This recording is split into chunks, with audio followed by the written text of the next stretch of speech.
guys! Oh my god, I have to tell you something.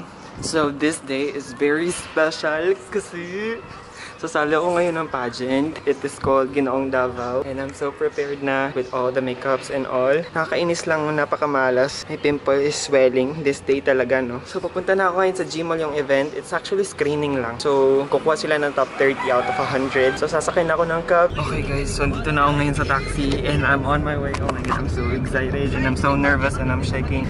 Kinakabahan ako. Pero I will see you there. Bye guys. Andito kami ngayon sa Gmall. We're about to start in a while. I'm so nervous. I'm a bit shaking. Oh my god, kinakabahan ako. Diyos ko Lord. Look at everyone.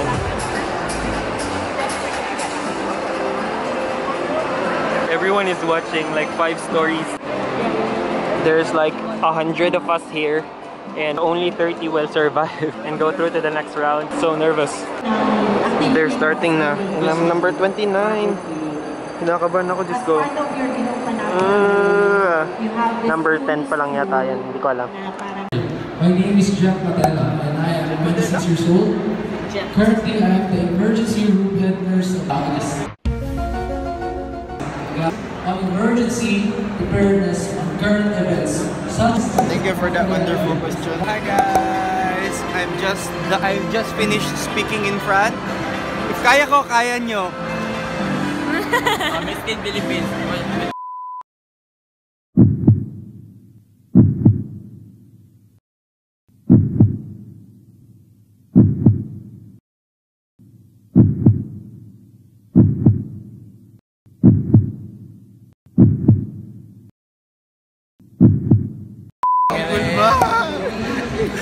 Ayan, sugod mo. Ang ako ram kay Morting na kay... Ganun na ganun. Ganun na yan. Awkward, no? Palatang mga bayan.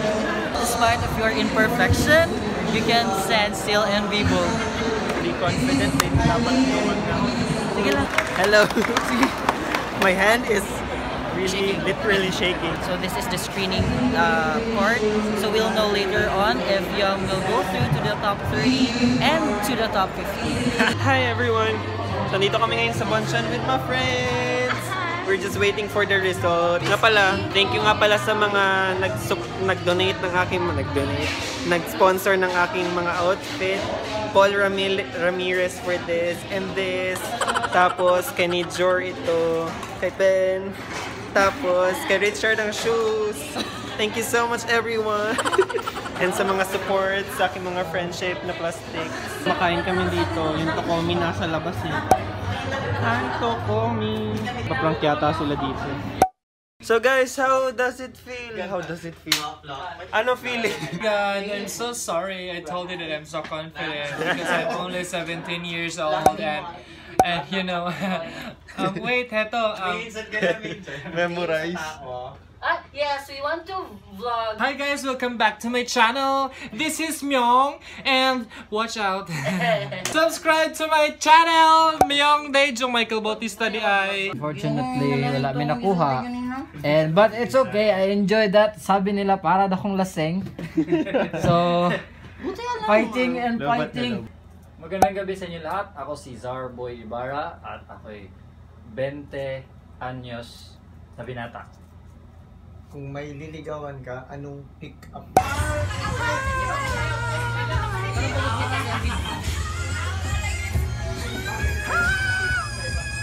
Digyo, buwan na tayo kung sanay ay na lang, ay naku, happy ka.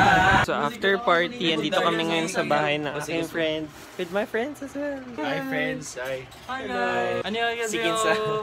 John, Mike, Hi guys!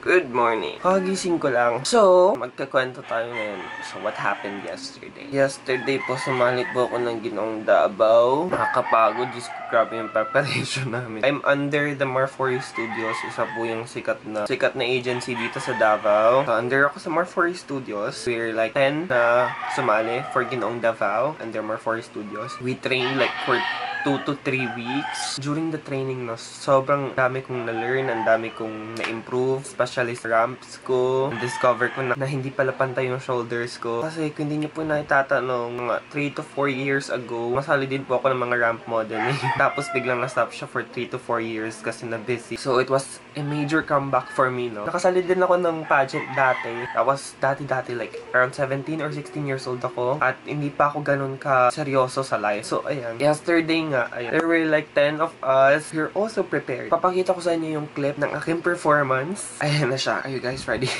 In 3, 2, 1. Maayong hapon kaninyong tanan. My name is Johnson Yam Sempron. You can call me Yam.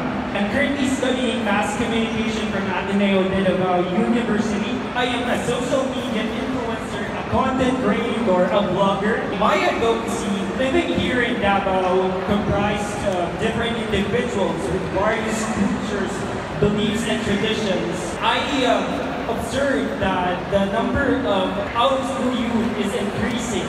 So my advocacy is to push the focus of the out-of-school youth to give them programs like HIV awareness and substance abuse. Give them significance. Give them hope that they still have a purpose and a significance to our community. Thank you. Is social media building relationship or is causing separation? Yeah, it is indeed actually making or building communication or relationship. We are now in a modern age wherein globalization is already processing or it's making our world smaller. So it's really easy to communicate and build relationships with everyone throughout the globe. You just said that you are a social media influencer. Yes, I am. A victim of bullying since I was a teenager because of my imperfections and my acne and pimples. I had a dream before to become a flight attendant, to be an artista, but people are telling me that I'm not qualified enough because of my pimples and my acne. But that doesn't stop me from dreaming. I started blogging and doing product reviews and influence others that despite of your imperfections, you can still influence everyone. Stand still in people. Okay. Yun lang kasi parang nag-usap kami. When do you say that you are already a social media influencer? May analytics ba yun? And how many followers and, ang engagement yung blog mo? That's why I asked you, why did you say? Yeah, right why now, do you claim that you are a social media influencer? Like, what's your blog? I have already accumulated more than a million views. Oh. I promote some restaurants, first spots. Okay, thank you. Thank you so much, 2930.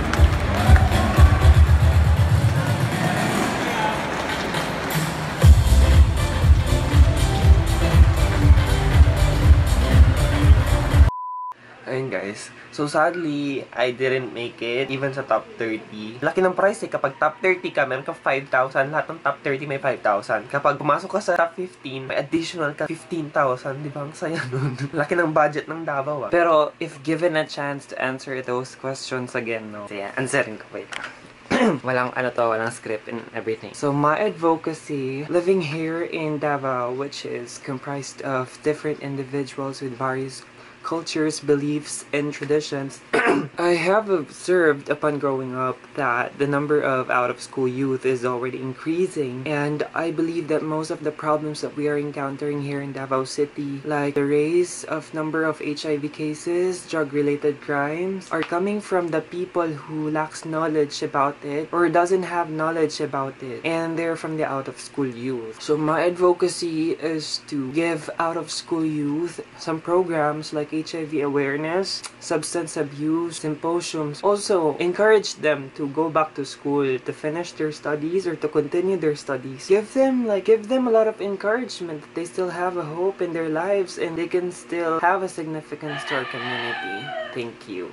Ayun, walang kabayon siya kaya nagagawa ko, pero pag nasa stage na parang nalilimit na yung mga words ko, hindi ko alam. The second question naman is social media, building a relationship or causing separation? So this is my answer to that, supposedly. Social media is both having an advantage and disadvantage. It is both building relationship and at the same time causing separation. Our generation today, Generation Z or X, are now hooked up to their gadgets, to social media to the extent that they no longer know how to socialize with others. But on the brighter side, it is still building relationship, especially in our modern age, that globalization is indeed happening. Technology is making the world smaller. We can now easily communicate everyone throughout the globe, express our talents through social media around the world. Yun na ba yung answer ko? Hindi ko alam. Basta yun, dapat ganun siya dalawa. Kasi yung training namin talaga, kapag merong pinagpipilian, lagyan mo ng highlight yung dalawa. Ganun yung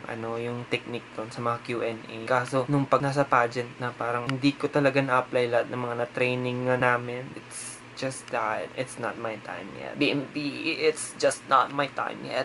There were like around 90 of us pala doon sa Gmall na nag-screening. 82 to be exact. Merong mga 6 doon na nag-stand out for me na parang ang galing sumagot. Pero doon sa 6 na yon, isa lang yung nakuha. Hindi ko alam. Ang ganda din ng twist ng ng Ginong Davao kasi meron silang kumbaga parang golden buzzer. So every judge, meron silang one pick na kung sino yung pinakabet nila, diretso na sa top 15. Hindi na siya kailangang pumunta sa top 30. So simula ng pageant pa lang is parang namimili na sila ng list ng mga guys na pwede nilang i-golden buzzer. So they went around, they roam around. Yung katabi ko, parang na-starstruck yung judge sa katabi ko. 18 years old pa lang siya. Pero he was so manly. Pogi siya, tapos hindi siya naka-makeup. Tinanong yung number. Pagka-akit niya sa stage, ginolden buzzer siya. It was so fun, no? Hindi namin alam yung paano yung way of judging nila. Kasi ginamit ko talaga yung social media influencer. Hindi naman talaga ako yung influencer. Content creator lang ako. Pinabongga ko lang, pina-flower ko lang yung mga words, no? So, sa pagtawag ng top 30, tulala lang. Kasi I was so worried na baka na-disappoint yung mga trainers, especially yung handler. Kasi sa aming 10 na sumalang sa pageant, na most of them naka-answer talaga ng maayos. Like, they nailed it. However, hindi kahit isa sa amin na hinandle ni Sir Ben, wala talaga nakuha kahit isa. Kaya ayun. But still, I learned a lot. Saka, I was able to conquer my stage fright and my social anxiety. Mahihain po talaga ako sa crowd. At least, no, na-conquer ko yung fear na yun. And also, parang naging hungry din ako. Gusto ko sumali ulit sa ibang pageants. And also, I would like to use this opportunity na lang to thank everyone na nag-support. Nag-support online kahit di kayo nakapunta. Kasi hindi ako nag-announce talaga. Sa social anxiety ko, parang ayokong i-announce sa Facebook na sasali ako ng ganitong pageant kasi I was so afraid of judgments. Like, baka sabihin nila, pilagig ko. Pero still, thank you sa mga humabol. Madami namang humabol. It was a very fun experience. Hindi talaga ako nag-shave for this pageant because my handler told me na I'm more manly kapag may bigote and balbas. Grabe yung nervous ko doon. Pag nagsasmile ako, kasi yung training namin, since yung asset ko daw, yung smile ko, yung training talaga namin, kailangan smile ako throughout the pageant. Like, hindi ko talaga nagawa ng pag-akit ko sa stage. Parang ganyan. Ganyan lang yung itsura. Plastic na smile ko. But still, there's a lot of things to improve. And I took that as a learning opportunity instead of a failure. Ang haba ng video nito. Ayoko mag-edit ng ganun kataas. So, thank you so much for watching. Also, comment your thoughts. And subscribe to my channel. Have a nice day. Bye-bye.